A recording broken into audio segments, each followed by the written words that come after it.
I'm Pastor Edison Williams. I thought everybody would have known me by now.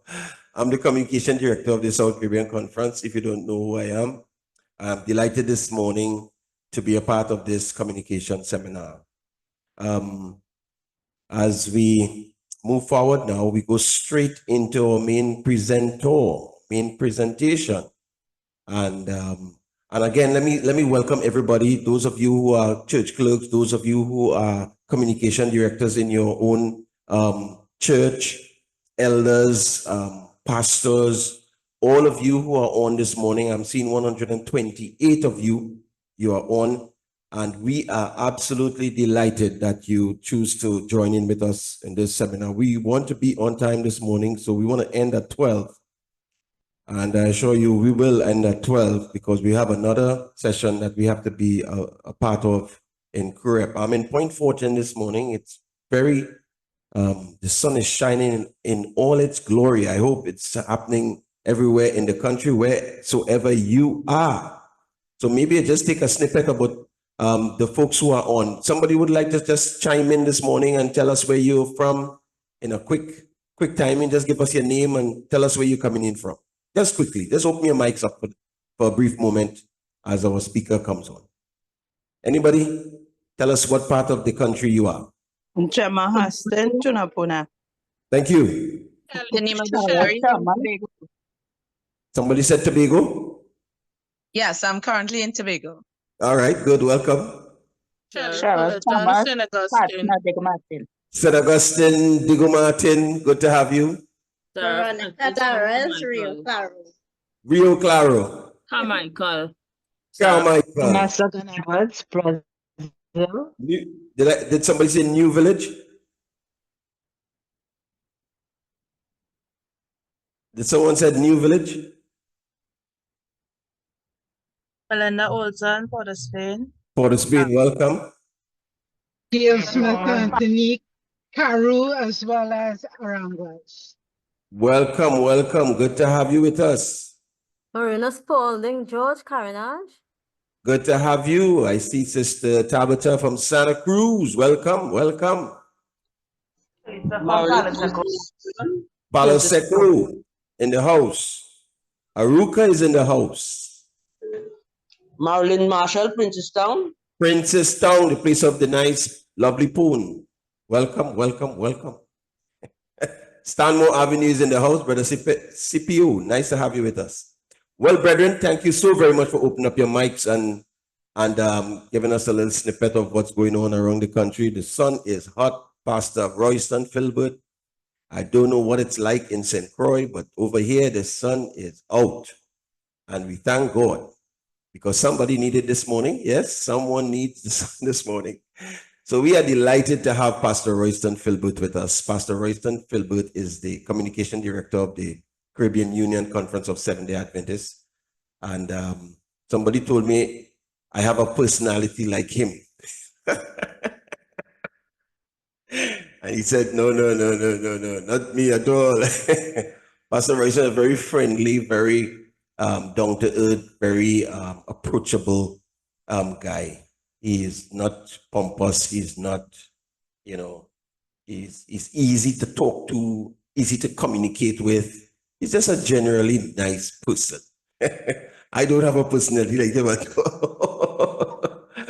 Pastor Philbert, it's good to have you on with us this morning. He's coming in from St. Croix. That's a U.S., one of the U.S. He's also the ministerial secretary.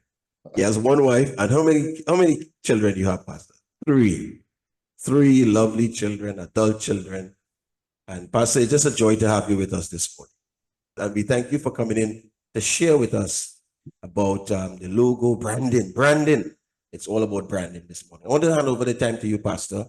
And we're looking forward to this session. Thank you so very much. And may God bless you as you present to us this morning.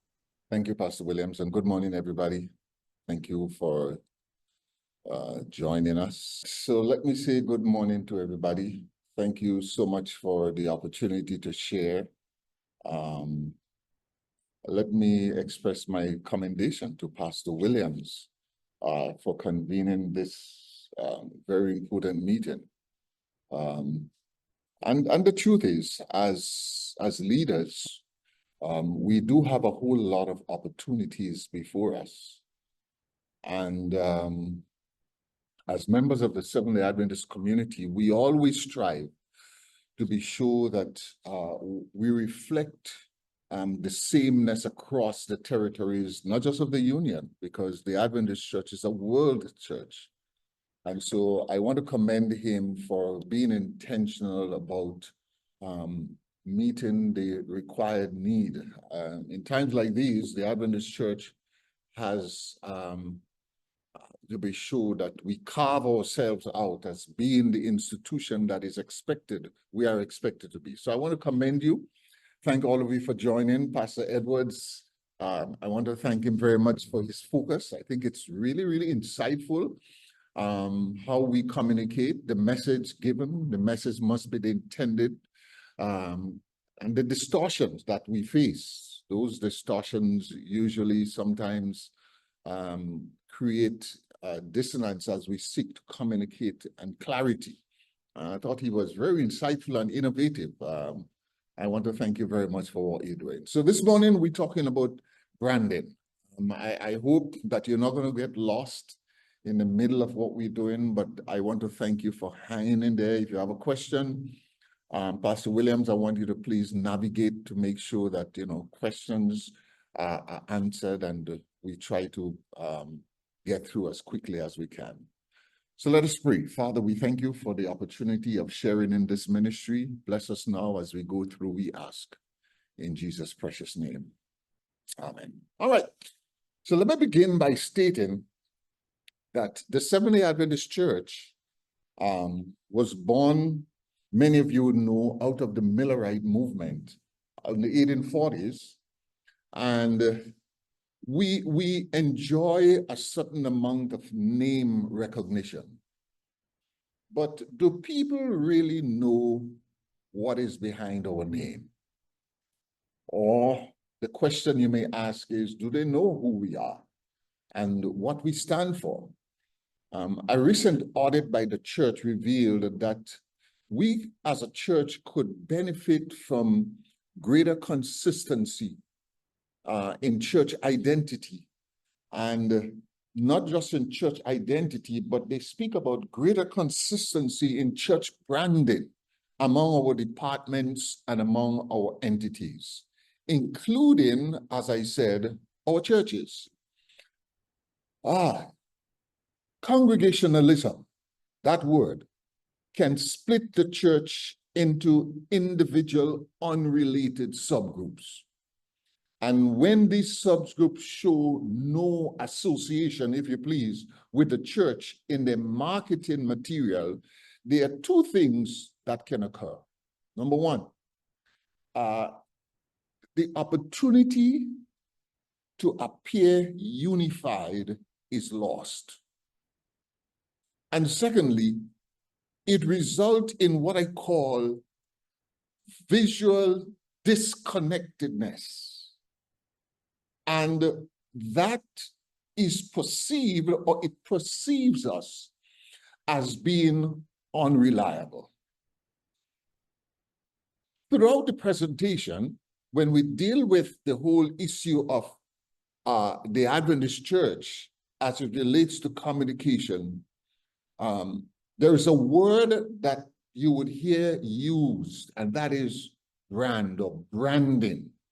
And when that is not properly done, our brand is weakened. And to change this perception, we in the Caribbean Union and you in the South Caribbean Conference, we must all work together to properly brand all our touch points, including the ability to connect between entities.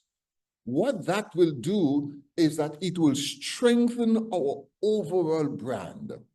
As such, the Adventist Church must, and you in the South Caribbean Conference, you must employ or initiate, and I think that's what Pastor Williams wants to do, and adopt a brand strategy for your church.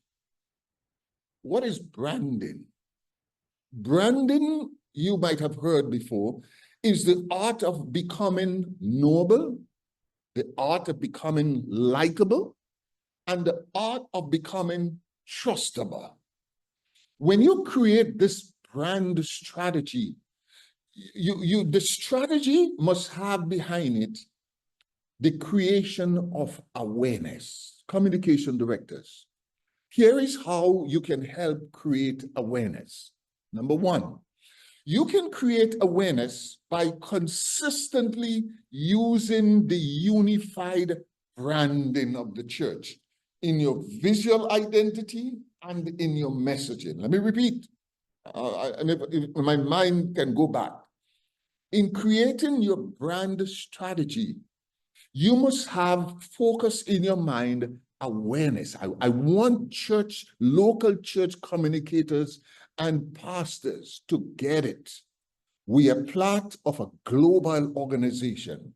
And so part of the branding strategy of the church is not to give you more work, but to join as entities across the global world to create awareness about who we are.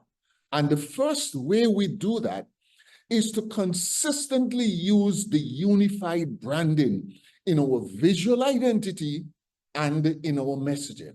The second thing we can do is to clearly show the relationship between the church and its departments and its entities by properly branding all the touch points. So when you go to the South Caribbean Conference, when you go to the Tunapuna Church, when you go to the El Sikuru Church, there must be some sameness attached to what we do.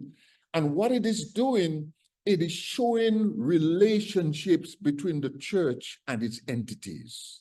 And number three, wherever possible, we must educate the public and our members, and probably we should educate our employees about the services that the church offers worldwide. What we're doing is that we are fixing the relationship between what we do in the community and how we operate in our global world. So that's what we do in an effort to do the brand strategy. Believe me, my friends, that strategy is not only inherent in the Adventist church. Anywhere you go, when you're driving the highway in the US mainland and you see that big M, everybody knows that's where you go for burgers, McDonald's. You don't have to look and find out what they offer.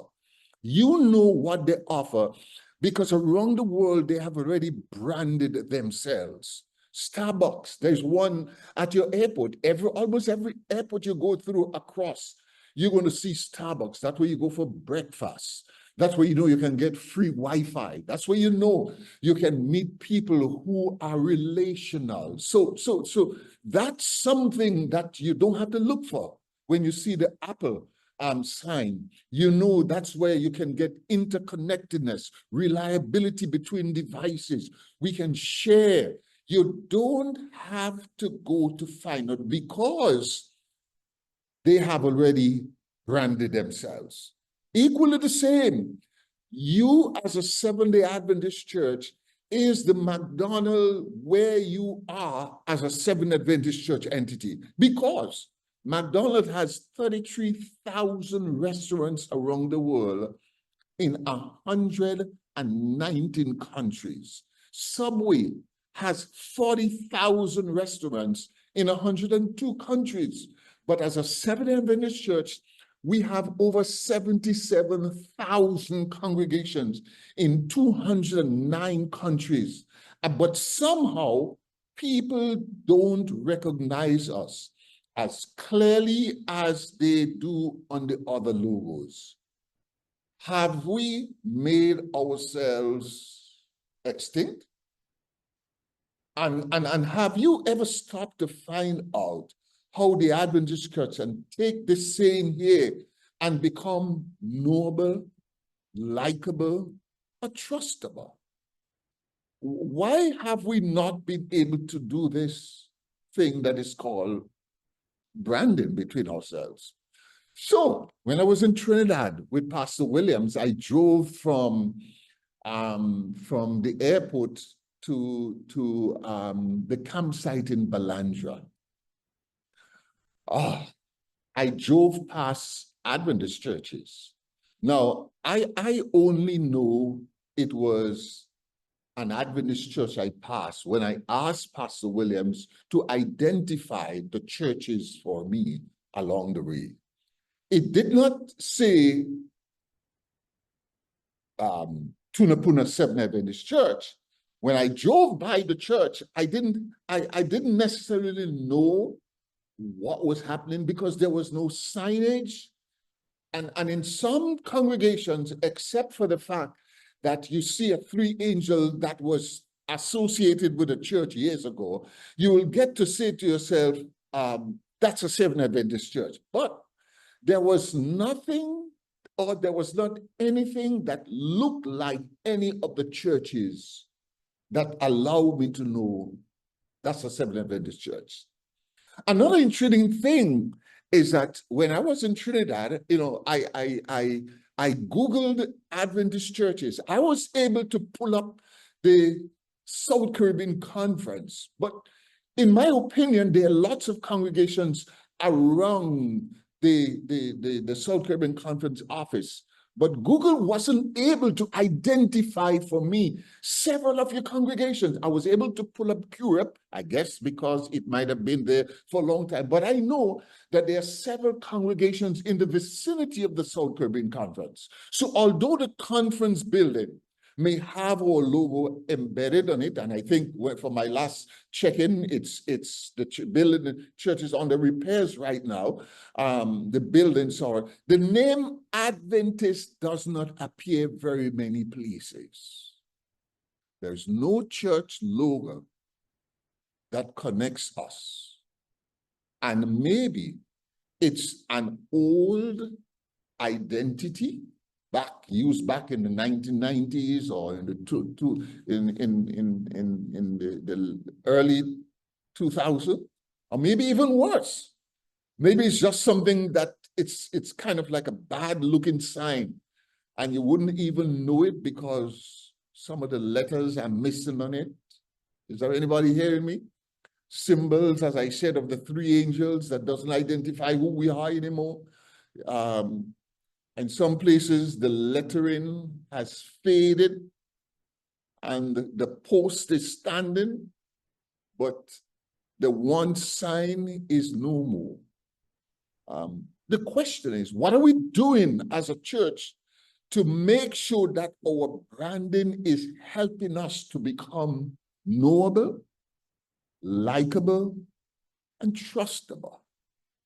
What is also interesting is that we have to recognize that as a church, people are always coming into our territory and looking to connect with us from outside of where we are. So it is important, and I highly value this meeting this morning, and I celebrate the over 140 of us devices logged on. Because what we are doing as a church, hear me people, is important. We have to brand our identity so that we can become knowable, likable, and trustable.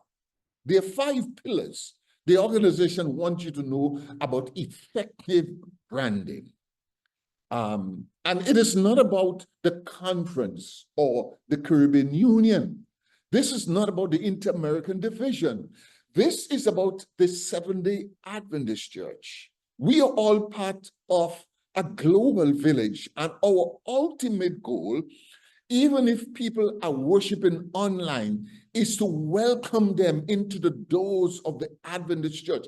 Hear me, communication directors. This is about mission, because church In the essence of his name, Ecclesia is a called out bunch of people. It is about a community of believers gathering together. And one single person cannot make up that church. It is about coming together. So in the 5 pillars of the branding, we talk about the branding promise. We talk about the branding identity. We speak about brand positioning. We speak about strategy. And we speak about the loyalty. We're going to begin by talking about the brand promise. So, the Seventh Adventist Church, we have a promise. I don't know if many of you who might have heard some of this presentation before would go back in your mind and remember or remind yourself that we all have a brand promise and something that we believe is that as an institution, let me break that down, as a church, as a school, as a conference, all our institutions, we call them entities in communication, must deliver on this singular promise. And this is the promise of the church, the promise we must all deliver on. And what is the promise? We can help people to understand the Bible and find freedom, find healing, and find hope. Let me repeat that again.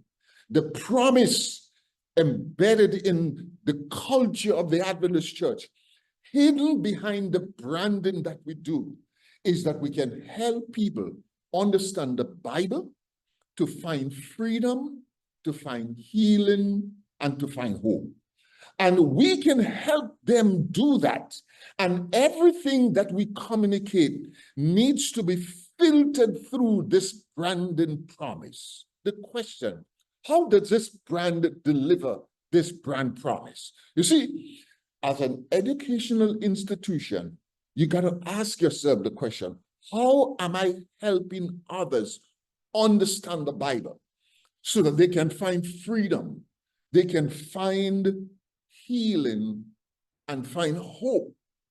You see, we can't promise we are going to be the friendliest church that anybody has ever visited, because we all know we have been to some churches that may not been the friendliest. We can't necessarily promise that.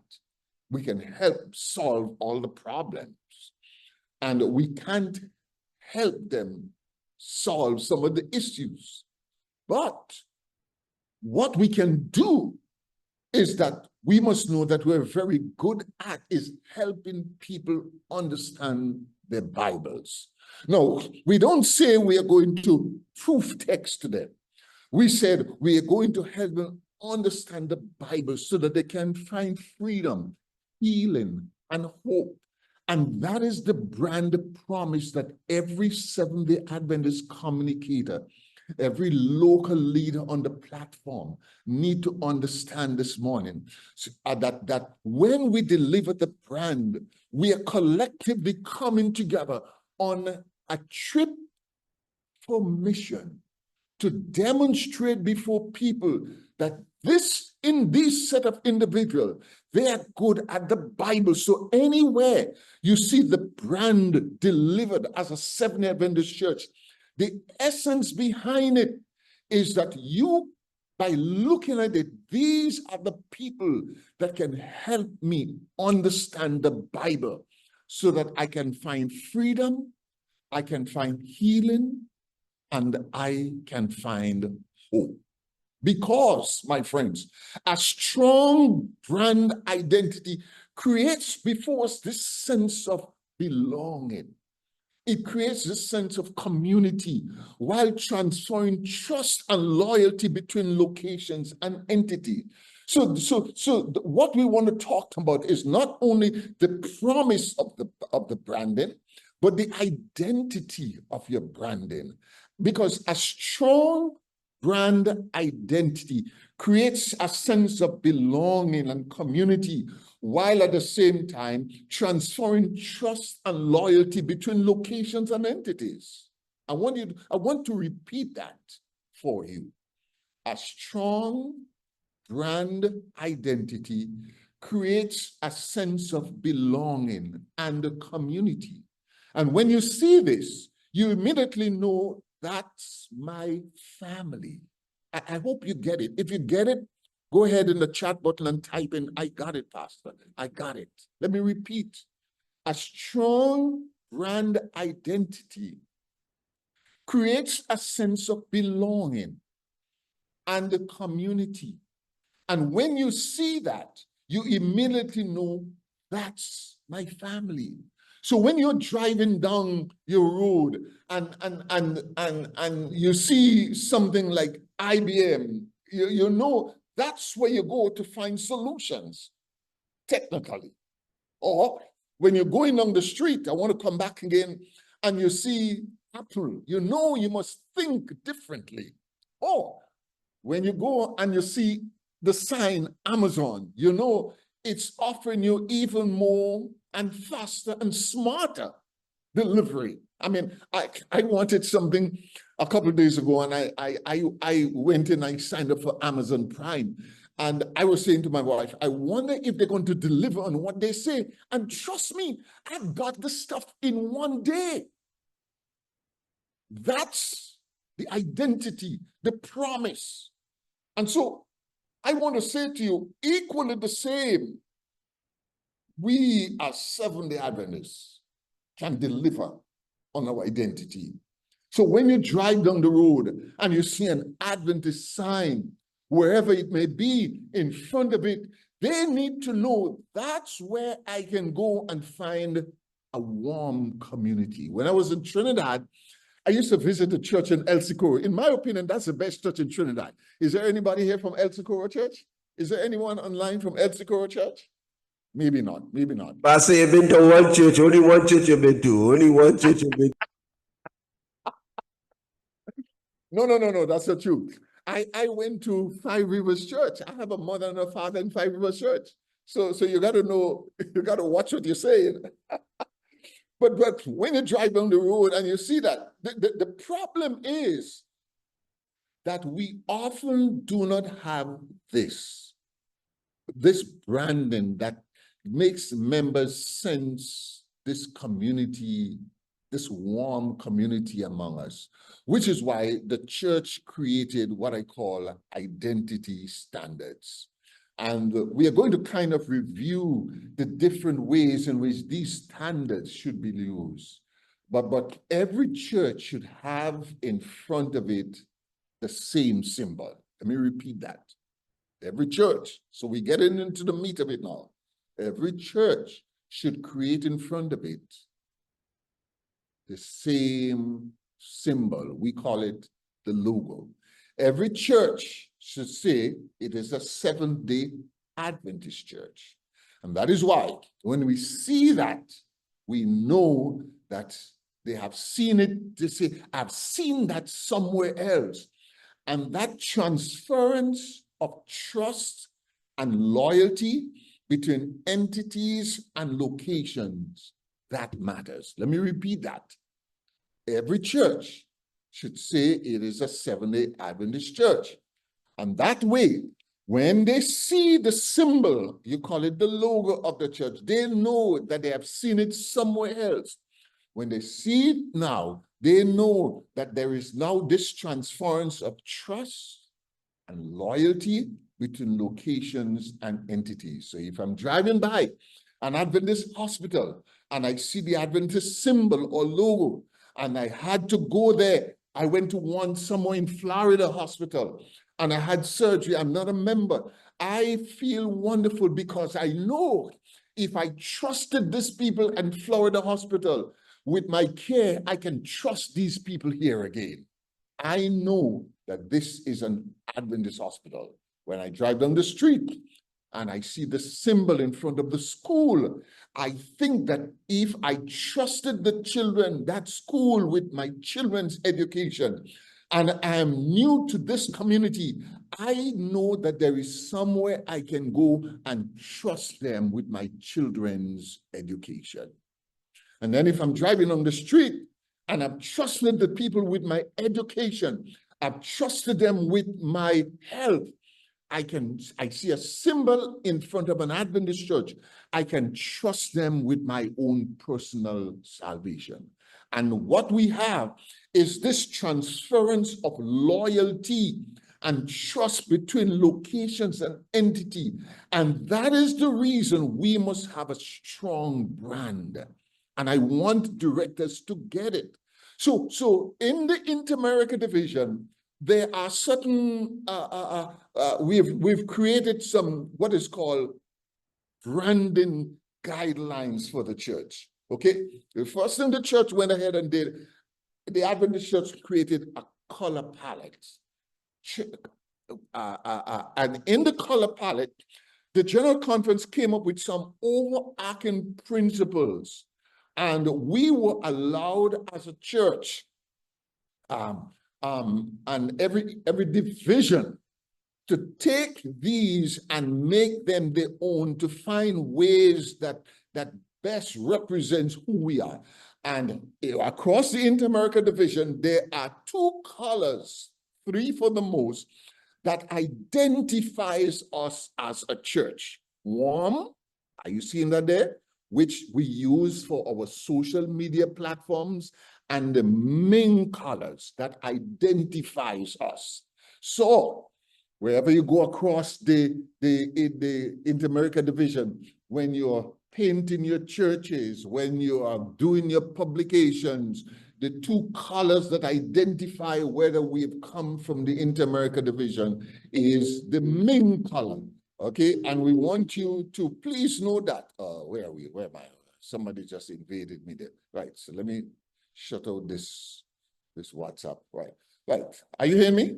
Pastor Williams, are you hearing me? Loud and clear. We've seen you too. Yeah. Right. So in the Inter-America division, they have settled on 3 main colors that identify us. We have the warm and the ming, and then there is the denim. Is only used for education, okay? So the warm and ming are the colors you will often see on our churches, on our church signs. So if you're going to paint a church, you know that one of these colors is going to be great for you to identify yourself as a church. I told Pastor Williams, what we do here, what I do here is establishing the basic principles. But I know in the Caribbean, every church has this sense of individuality. And so when it's time to paint, they come up with their own colors, they come up with their own community, and they say, this is what we're going to paint the church. No, the church is saying, you have that freedom to do it.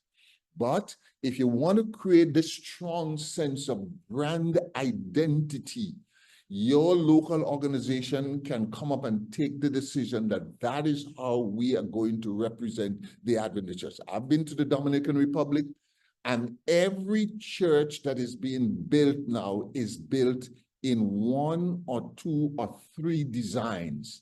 These are the designs that's created by the organization in an effort to reflect the identity of the Adventist Church.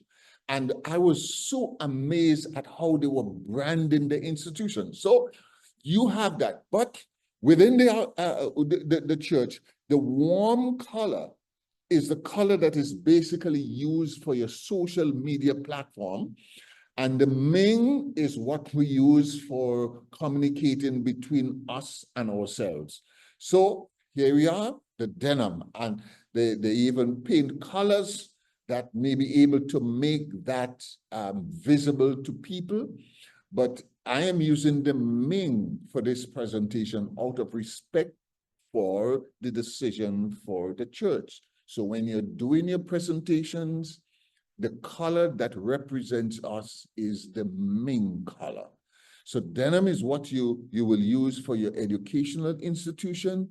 That blue conveys, I believe, the trust and loyalty, which is great. But when we have these random kinds of things and everything is very different, it actually doesn't have a cohesive feeling of the brand that we find among ourselves. So let me go back and say it again. I'm going to show you later on. We have the warm we have the Ming, and we have the denim. Those are the colors that identifies us across the Inter-America Division. There are some people who are still using this as the official symbol of the Adventist Church. Let me say to each one of us, in our brand positioning, this symbol does not represent the Seventh-day Adventist Church, because it must have both a visual and verbal something that hooks us and connects us together. In 1997, some people are still going back to 1997 and using this green and yellow logo as the representation of the Seventh-day Adventist Church. We no longer use this as the symbol or the logo of the Seventh-day Adventist Church. So many of you who are online need to go back now and update what you have on your pulpits, what you have on your vehicles, what you have on your stationery. Okay, the Seventh-day Adventist symbol has been in use since 1997, and people are still using the old one. Some people are still using these letterheads from way back in 1997. We no longer use that logo. Now I see it and even in the union, I told some of the folk there, we need to change the symbol on our uniform. That no longer identifies us. People know it from before, but that's not the official symbol of the Adventist Church. And I want to reiterate that. This now, your church must have this symbol as its official identity. That's what the church uses. On your church signage, it should say Seventh-day Adventist Church, and you would have the symbol. When you look at my presentation, you would see the symbol to the left and the identifier that comes Seventh-day Adventist Church. I want you to take note how it's done. The symbol goes to the left, and then you have the identifier, Seventh-day Adventist Church. Equally the same. You see the symbol to the left and Seventh-day Adventist Church, and then you can add South Caribbean Conference, Caribbean Union Conference. I want you to take note. What we encourage is for churches to follow suit. So for instance, for the Caribbean Union, it would say Seventh-day Adventist Church, Caribbean Union Conference. Seventh-day Adventist Church, it would say Tacarigua. Seventh-day Adventist Church, it would say El Socorro. Seventh-day Adventist Church, you have to align yourself with the identifier. I'm going to show you a couple of them as we head on. I'm already 30 minutes into the presentation. I'm going to show you that. So the symbol comes in two different versions. It comes in isolation, and we call it sometimes locked up, as in the creation grid. So nowadays, we actually do our entire symbol as a solid color. The logo itself, the symbol should never have multiple colors on it. I have seen some design. I'm going to show you one next. I've seen designs where people go and tamper with the symbol. The symbol should never have multiple colors in it. The flame shouldn't be gold, okay? And the Bible shouldn't be blue. We don't do that anymore. Aside from ensuring that the symbol continues to appear on material, the new system affords a worldwide flexibility. The symbol is now free to exist in isolation. Are you seeing that? Now, the one, I have two different ones there. One says TM, take note, trademark. That is where the Seventh-day Adventist Church is not registered as an official organization within the territory. I see some people doing designs with still the TM. No, within the South Caribbean Conference, I believe that the Seventh-day Adventist Church is a registered institution in Trinidad and Tobago. So you must not use the one that says TM. You use the one that has the R, registered symbol. So you are a registered institution within the territory where you exist. And so I want it to be clear. Some of you, in making your design, you will just put the TM. No. And you do not use the symbol without the trademark representative on it. The church is saying, sometimes as an organization, we exist outside of our own selves, thinking that we can. But anytime you're using the symbols of the church, please use those that has the registered symbol attached to it. Because so aside from ensuring that the symbol continues to appear in material, the new system allows for a certain degree of flexibility. So the symbol is now free to exist in isolation, detached from the name of the church, and it still has, but it is still preferable for the symbol to have a thoughtful relationship to the rest of the design. That is why you have varied colors of the symbols available to you. We recommend in most cases where the symbol is attached, it sits in the Sabbath column. So I'm going to show that in a moment.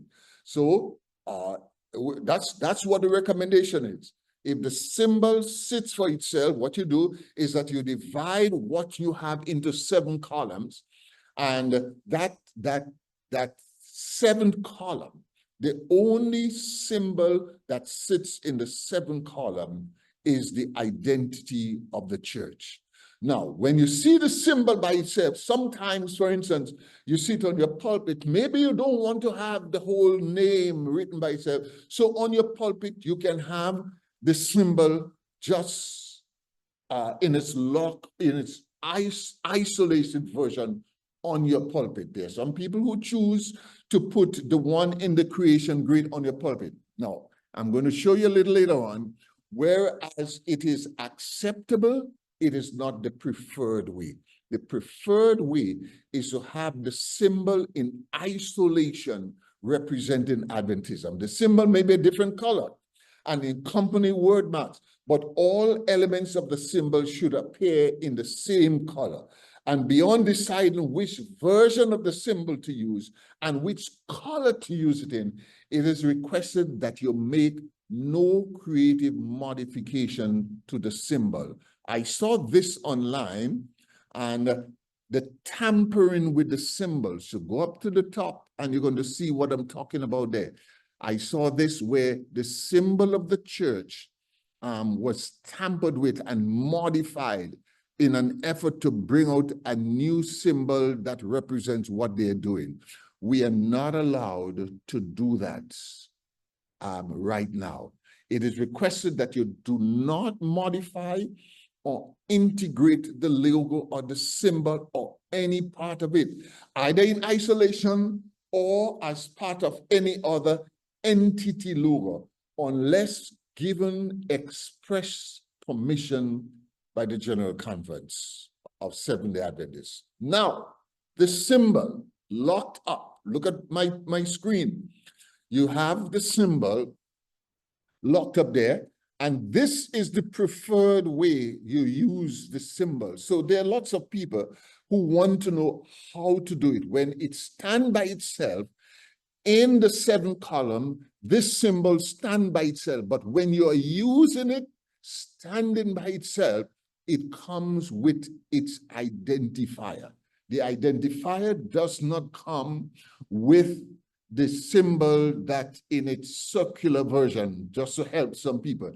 Neither does it come in a square version. The identifier comes with it in its open version with the name Seventh-day Adventist Church or Seventh-day Adventist Church and its location. Now, this is an idea of what it looks like, it should look like. I shared it with you before, the Seventh-day Adventist symbol with its identifier and the name there. Now, the church came up with the seventh column, the creation grid. So the other unifying factor that we have is what we call the creation grid. So there are 6 columns over the left. If you see it, 6 columns over the left, you can put all your text in there. Everything that you want to write goes in there. You put as many pictures, whatever you want to do, you can put all of that inside of the 6th column. But the 7th column, is a column of rest, we call that. It is a column that is set apart and shows something different. In the Inter-America division, this column has nothing. And hear me now, the column within the division, although people have the opportunity to do variations, that column is always represented in white. You put the symbol of the church there, and it helps to identify. If you're using a letterhead, you will see what it means. So here is a thing. This is, you can do everything you want inside this 6th column. This 7th column, the only thing that goes there is a symbol of the church. And within the Inter-America division, they have allowed us to use the white, but there are some organizations that do variations. In your conference, you make that decision. There are some graphic designers who choose to use colors and use variations, and that's okay. But the only thing that must come in the 7th column here is the symbol of the church in its open version. If you're using a letterhead, obviously you want to make some variations, but the only thing that goes there is the symbol of the church. The symbol of, in the 7th column, you can either put it at the top or you can put it at the bottom. What about your stationery? Let's talk a little bit about your stationery. Your letterheads, those of you who have the opportunity to do business cards, I have given you what it is from the division. You put the name of the church, the identifier, and you put the representation. Then when you turn it around, you see how your business card should be. You have the only thing in that 7th column must be the symbol of the church. Then you have the name and you have the identifier. So the creation grid is the one thing that really helps kind of set us apart from the people. So if you're driving down the road and you look and you see that creation grid, you know that it is Adventist. There is a letterhead in several of the territories across. There are people, and here is one representation of the South Caribbean Conference, and that's okay.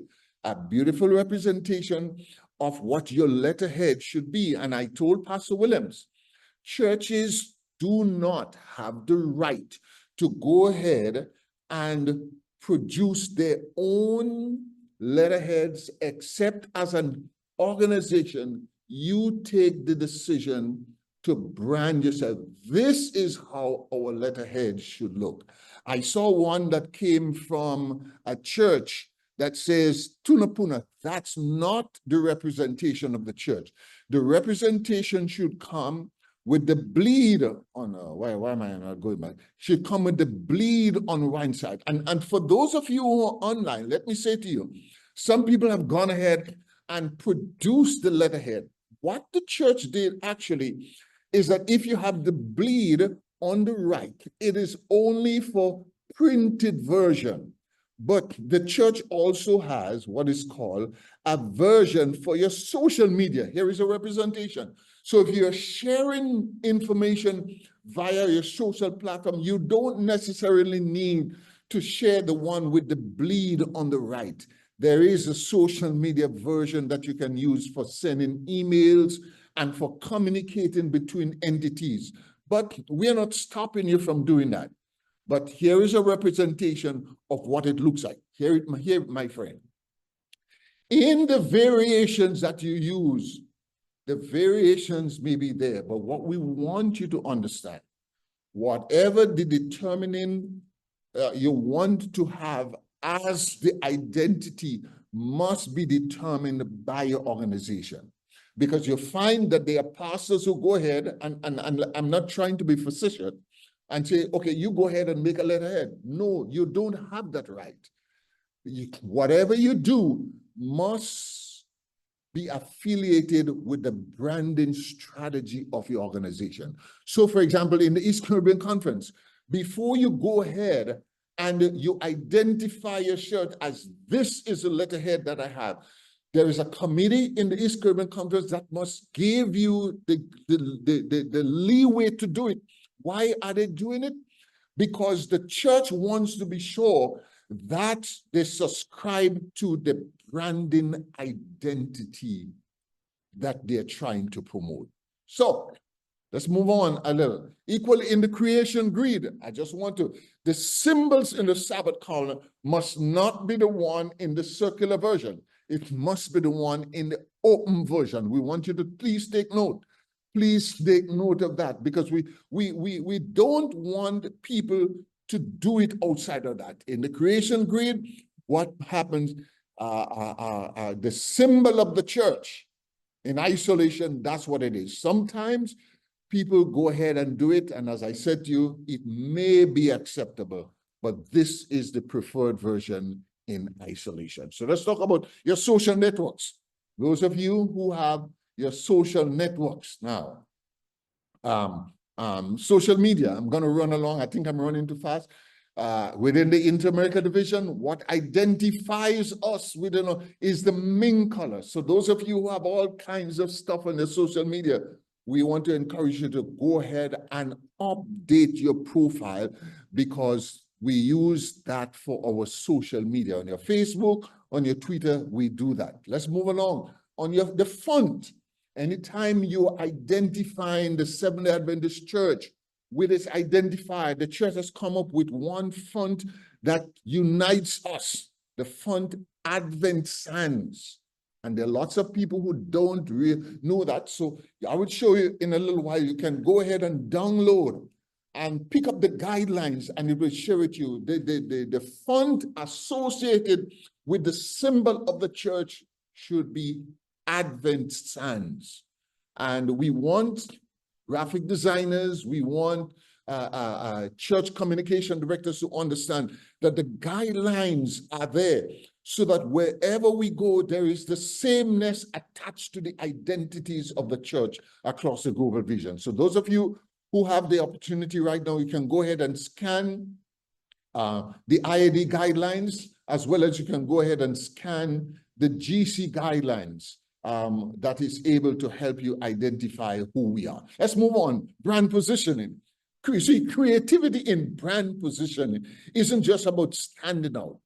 It is about connecting with your audience in meaningful and what I call memorable ways. The thing is, we are not a congregationalist denomination. The Seventh-day Adventist Church is a global denomination with over 16,000 churches and companies representing over 22 million members. And so what we want is to be sure that across entities, we must have the same. So in your church bulletins, your digital platforms, your church signage, your event material, membership, schools, your school uniform, your educational material, your school property, your digital platform, your school events, you should seek to brand it, because the Seventh-day Adventist Church is part of who we are. Our building should have the same kind of signage. Here's what I was telling you about. I went to the Dominican Republic, and that's one of the models in the churches. The windows of the church must have the three that represents the three angels' message. And the signage of the church, the symbol of the church is there. So when people pass along, they know that's a Seventh-day Adventist church. If you go inside the pulpit, the church that I went into, you see the symbol of the church on the pulpit there. I see. So we should have this kind of identity. I go ahead and right here on St. Croix, this is the Seventh-day Adventist his Spanish church here in St. Croix. And you notice the pastor has gone ahead, or the church has gone ahead and used the warm color and say, that's the identity. It's one of the official colors of the church in the Inter-American division. And so they have used it to identify themselves as a church. So our brand strategy should be the roadmap. It is a long-term plan that defines our purpose and sets us apart. It guides our communication, and more than that, it builds loyalty. I'm coming to an end now. It builds loyalty within the organization. So when you're doing what I call your church signs across, look at how your church signs should use. Okay, those of you who have your church signs on your billboard, go to the identity standards. You're going to see that if you want to build your church sign there, or if you want to create a monument, it shows you how to go ahead. Or there's some people who want to use the pylons as part of the church identity, which is the one I'm going to put out in the union office in Maraval. This is how your signage should look as a Seventh-day Adventist church. Let me run along. This is one here that I pulled out this morning from a local church here on St. Croix. The Seventh-day Adventist church, the symbol of the church is there, and you see Seventh-day Adventist Church, Sunny Acres. I think in the South Carolina Conference, we have some things that you're trying to do in order to identify who you are. But what we're trying to say, as I come to the end, what we're trying to say as individuals is that the church must have this sense of identity. So in creating your signage, even if you want to create it on the buildings, it gives you how you should put it. The symbol of the church remains there, and you have the identifier that comes across to it. Okay, that's how we do it. Or you can have the symbol centered, and you have the identifier on that on the building. We don't want people to go ahead and just do as they please, because at the heart of what we do is a brand loyalty that lies and gives trust. It is earned by consistently delivering on the promise and showing a genuine care for who we are. I just pray that as we move on, and let me stop sharing my screen, from the South Caribbean Conference, as you move on, you would seek to be sure that the identity of your church is not lost. And apart from all of what you do, we thread across regions who we are and what we represent, so that when I move from where I am to where you are, we will create this sense of sameness and identity as part of the strategy in our branding as a Seventh-day Adventist church. And I trust that you in the South Caribbean Conference will have that opportunity to do the same. It's a work in motion, but move to this preferred future of branding yourself as an organization that stands out, among the territories of the Caribbean Union. I think the only place where I've seen churches with this branding identity who've tried to do it is in the Grenada Conference. But I commend Pastor Williams for stepping up to the plate. I wish you well and much success. Thank you so much, and God bless you, Pastor Williams. Thank you so very much, Pastor. And I can sense on the platform, everybody, if not all of us, saying, this is what we want, this is what we want, this is the way to go, this is the way to go. Am I speaking for everyone? I'm sure I'm speaking on behalf of all the participants this morning. This is the way we want to go. Now, I place Sister, thanks again, Pastor. That was very informative, very, very informative. Appreciate it a whole lot. I place Sister Marsha in charge of the questions. We have a lot of questions, so I hope she could have deciphered between some of the questions that might have been a little bit repetitive. So we would like to, let's take the hands first, and then we'll hand over to Sister Marsha, who will have some questions for you, Pastor, from the folk on the platform. So we have Gemma. Is that Gemma Austin? Yes, good morning. It's still Good morning. though. And where you coming from, and what's your position in the church? Okay, Tunapuna SDA, Mhm. the church clerk. Okay, Church good. clerk. Mhm. But we have our communication persons also on. As Okay, a yeah. simple question, each the pastor showed the color of a building. I just want to know, should our building be in that color? Is that what he's saying also? One of the church building That's that he what Yeah, showed on he's gonna answer. Yeah. That's a Yeah. decision. That's a decision that should be made by your organization. Okay, thanks. By us. Thanks. But I showed you the church because those are the colors that identify us. And that's a decision you have to make, not for us to make. And you said by the organization, is it by the There are three administration colors here? that identifies us. One, Yes, yes. in the Inter-America division, we have the Ming, Yes. we have the Warm. and you have the denim. That's for educational. So what you find, the materials that circulate between your educational institutions, when you're doing your presentations, those are the colors that we use as a church. You can choose, our schools can be painted in those colors because that's the color that's associated with our education.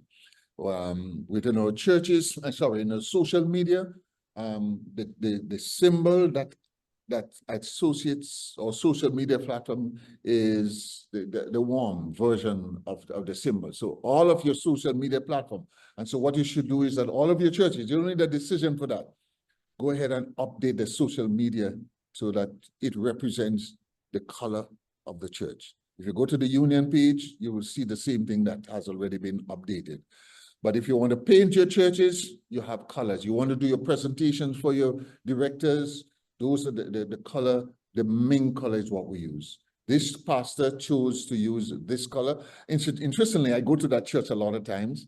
I do not speak Spanish. My children go to school in Mexico, and I download Google Translate on my phone. So while they speak in Spanish, it translates English for me. Okay. But it's a good thing they can do. That's a decision that you make here from your conference. Thank you, Pastor. Thank you, Gemma, for the question. Thank you. Sister Marsha, could we have a question from Avon. Let's take this final question from Avon, and then we would, Avon, sorry, and then we would go to the questions. Avon, go ahead. Good morning. Thank you very much, Pastor. Thanks, Pastor Philbert, for that comprehensive presentation. I speak as an elder from my church, but also as a conference worker. I have seen in many instances where churches opening their bank accounts, and the names that they give to their institution, the name that by which they name their churches is not streamlined. Can we get some guidelines as to how a church should call itself? That's one. And also, in relation to the presentation, do we have, is it possible a hard copy can be given so that we can review for follow-up and follow-through? Thank you. Well, the first question is legal. I don't have any determination about it. I worked with the North Caribbean Conference, and I worked on St. Martin. I can only do that.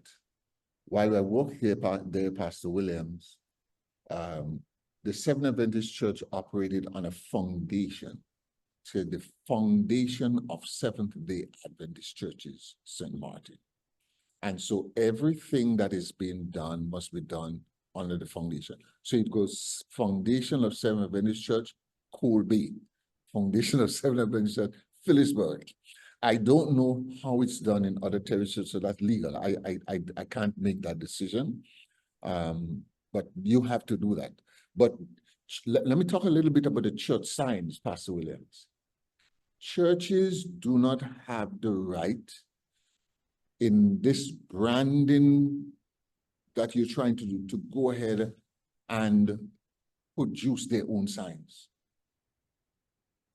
The organization will give demonstrations and will give examples of how your signage should be, so that when you are through, you have the sameness characterized across.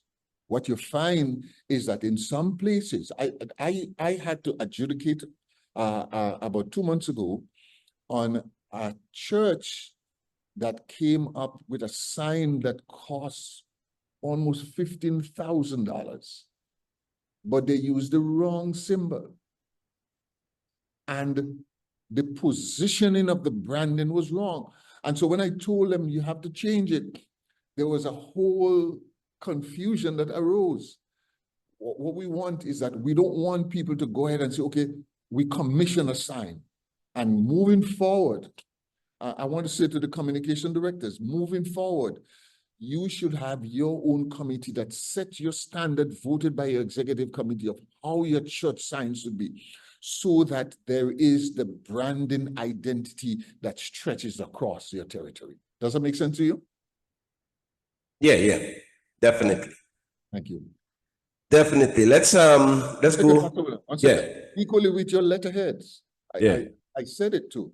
With your signage, with your letterheads. You know, somebody sit down and come up with a bright idea. This is what our letterhead should know.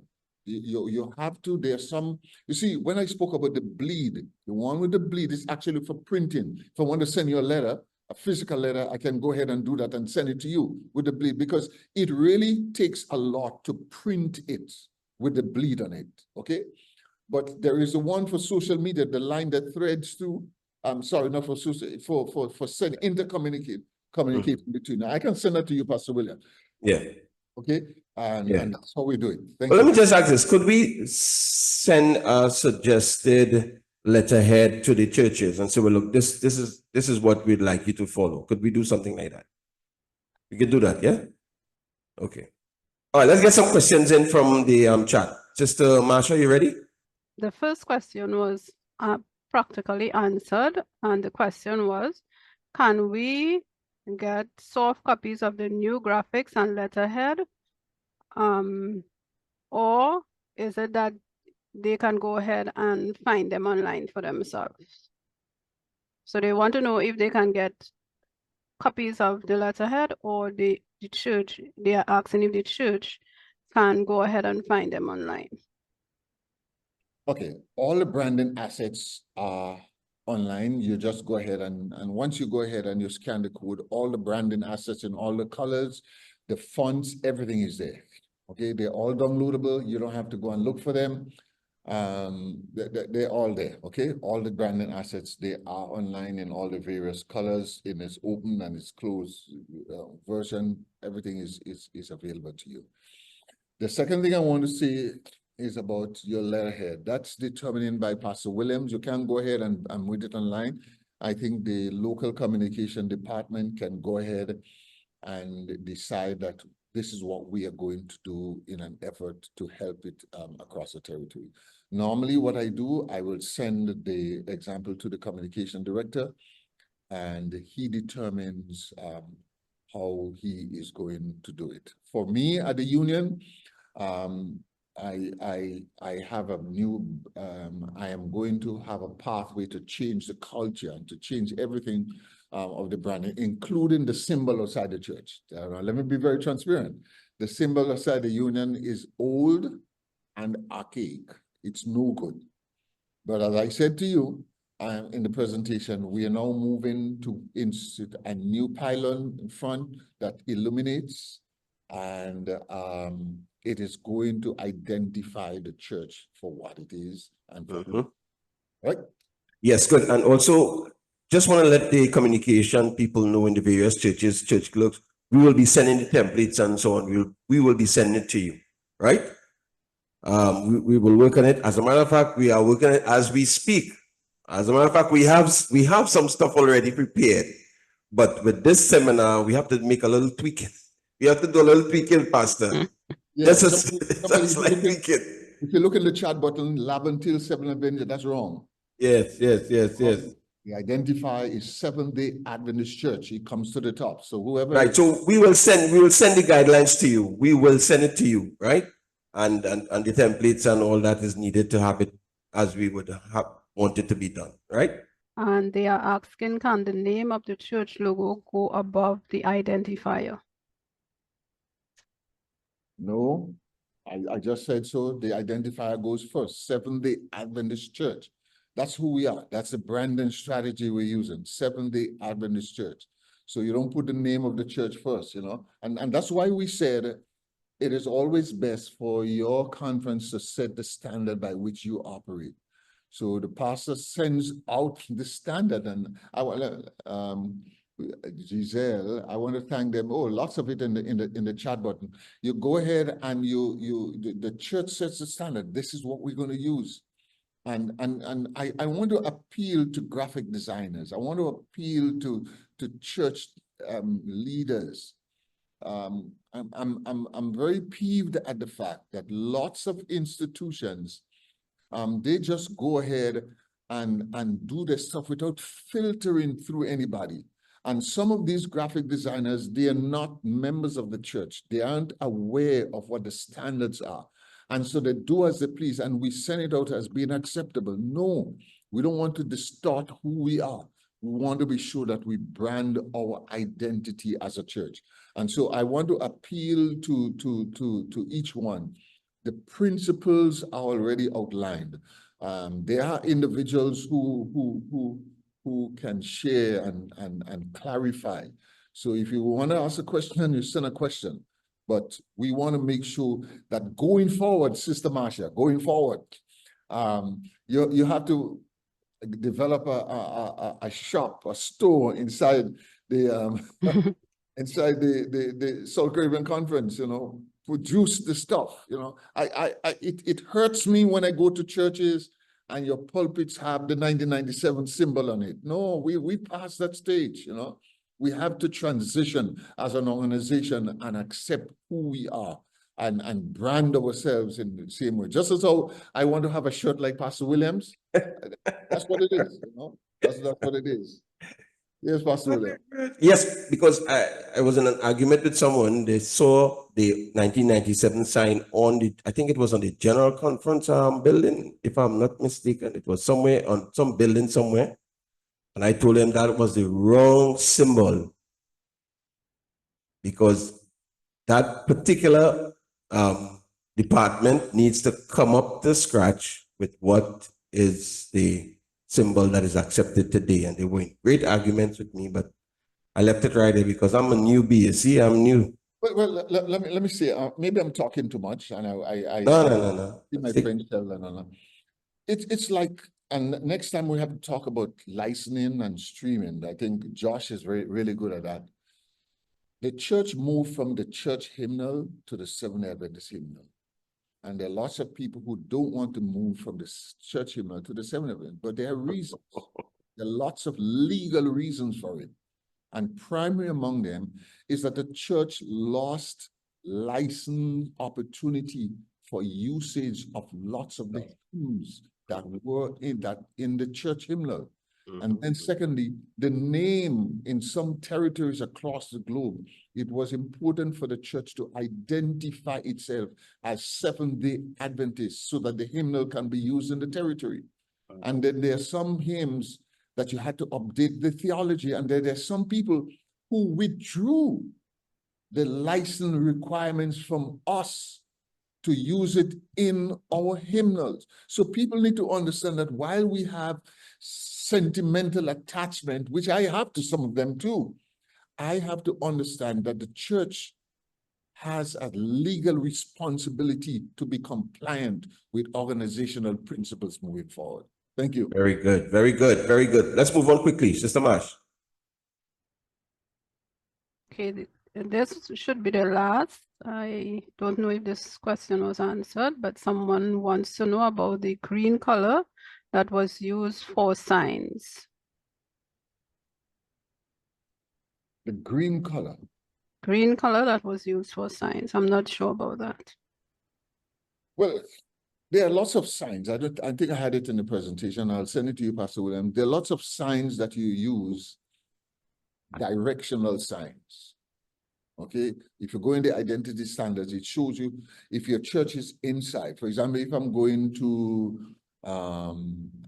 Five Rivers Church, when you get to the road, there's a directional sign that tells you where to go. So there are certain ways in which you can use directional signs, and the identity standards has all of them attached to it. Okay, you don't have to go far to look for them. They're all labeled there for your direction and for your use. So I don't know what let me go back to the presentation. The person spoke about the green. I don't know what is the green they're talking about. I don't know what the green they're talking about. I don't know if it's the church building that they're talking about. But I didn't have it green. Maybe the person can clarify their question if they want. Actually, the main color, I used the presentation in main.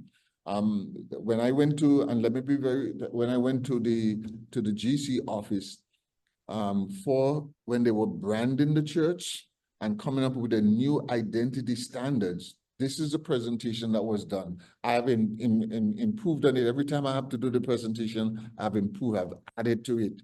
When I started out at 30, now it's at 70 slides, okay? Because I'm going into more detail so that people are able to understand a lot more about what the expectations are. But the main color is what identifies. So out of respect, Pastor Williams, I did in the main color so people can see what the presentation look like. When I'm doing one for the union president, I do it in the main if he has to travel there so that people can see the identity of the church moving across. But you identified 3 different colors. There's a denim. Denim. That's for right. The denim is for education. Yes. Okay, used among education institutions. You know, you're printing books, you're printing magazines. That's the color that you use. Okay, or you print your schools with it. That's the color. But if you want to, Leonard is there. Let me see. Guilty of the lack of communication on the hymnal. Yes, you're right, Leonard. That's correct. That's correct. Let me finish what I'm speaking about. So if you're communicating within your social platform, you use the main color. That's what we use across the territory. All of our social media platforms, that's what we should be using, okay? Let me go back again and talk a little bit about that. I think I opened a can of worms with that. But really and truly, that's the reason. And there are some places, when I have session from the North Caribbean Conference, before the session comes, the hymns are chosen.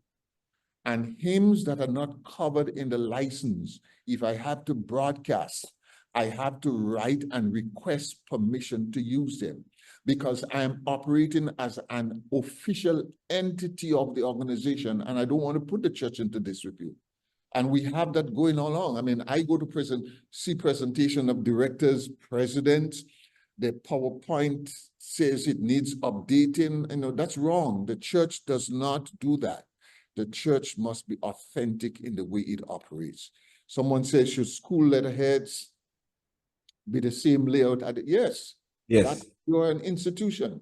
We share cross territories within the institution. You're correct. Okay, let me bring in Sheldon. Sheldon, are you there? You can open up your mic.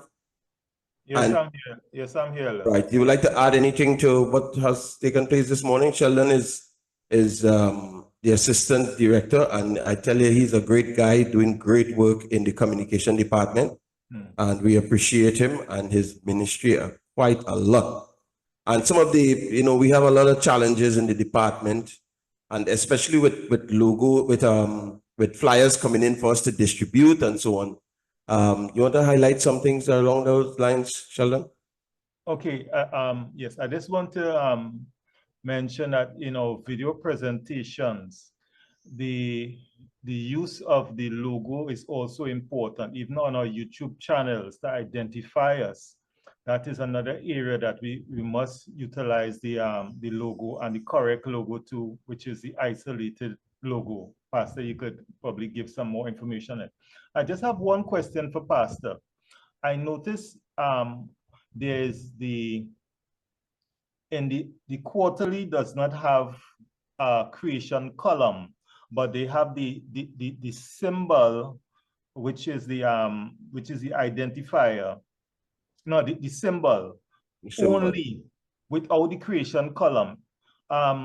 Could you give some light on that? Because we noticed that the creation column and that logo that with the trademark goes together, but in the quarterly, I noticed it with publications, it's just the symbol, the logo only. Could you give some clarity? That's the symbol. That's the symbol only. Yeah, yeah. You mean on the Sabbath School quarterly? Yeah. Yes, Ella. I don't have I don't know if it's, I don't have a quarterly. Yeah.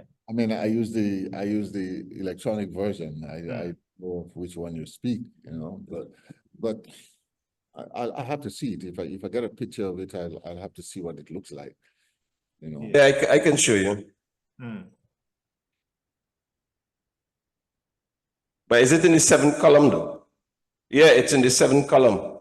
But it is not identified. It doesn't have a yeah. Yeah. But where the symbol is on the, if that's representative of the 7th column, he doesn't need anything else more than the symbol of the church. Yeah. You understand? He doesn't need anything else. I mean. It's on the right side, and you could say it's in the 7th. You could say it's in the 7th. It's in the 7th column. You know, sometimes, and one of the things you have to understand to Pastor Williams is that sometimes, remember, the church sends those stuff to printers, and printers do not typeset them properly. They just print them as they come. So when you get them, sometimes it's a little off. I think the one you have is a little off. It's a little off, yeah. It's a little off. Okay. And that's something we have to be mindful of too, communicators and children. You know about this. When folk want to print jerseys and things like that, you have to be precise about the symbol and so on. Pastor Philbert. Yeah, and Sheldon made a very important point. I've looked at lots of stream on an average Sabbath. I look at over 100 live stream across the territory, and the little bug that you put to identify yourself, I still see people put in the old symbol of the church. You don't do that. You have to update it, and your on your social platform, I say social, on your YouTube, when you identify it, it shows you.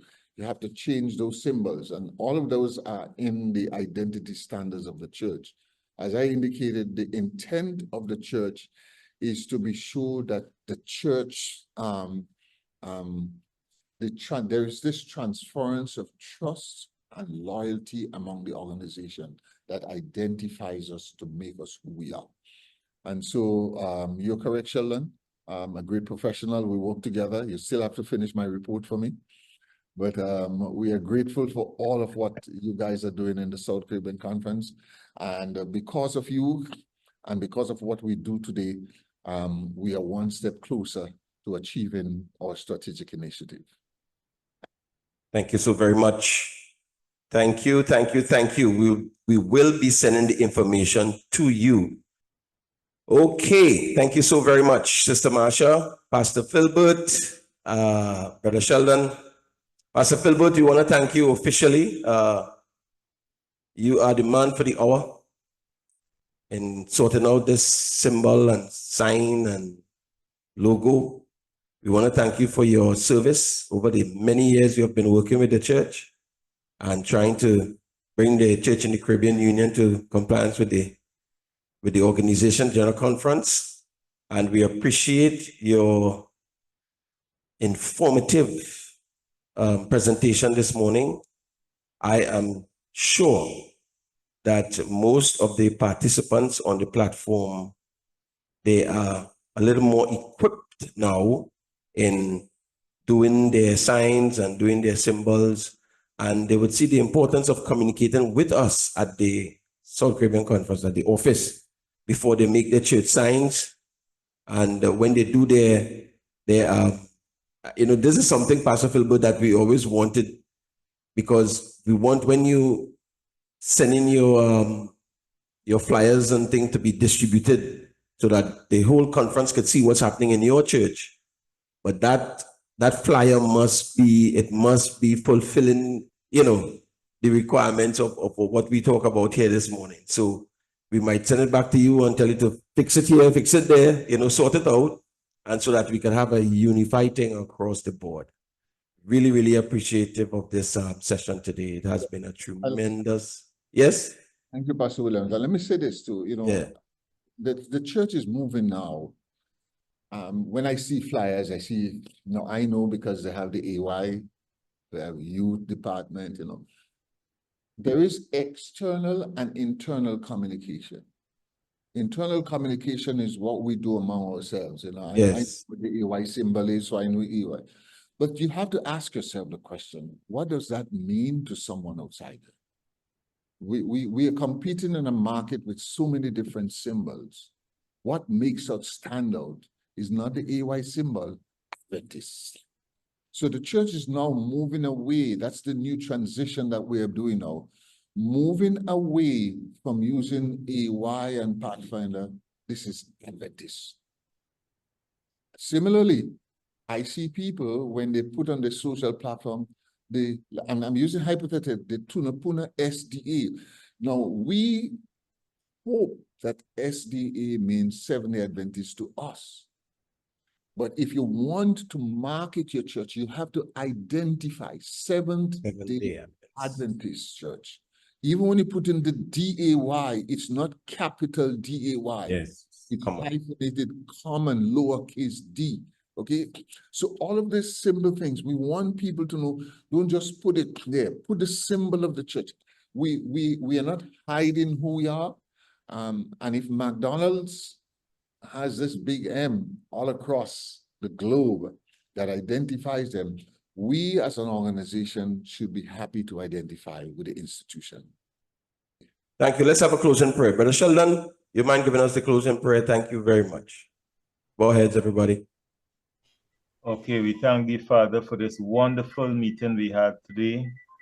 We ask the Lord that as we contemplate and we assimilate what took place, the Lord, that we'll make the changes so that we will look unified in our look and the way how the public sees us, and that your name will be glorified.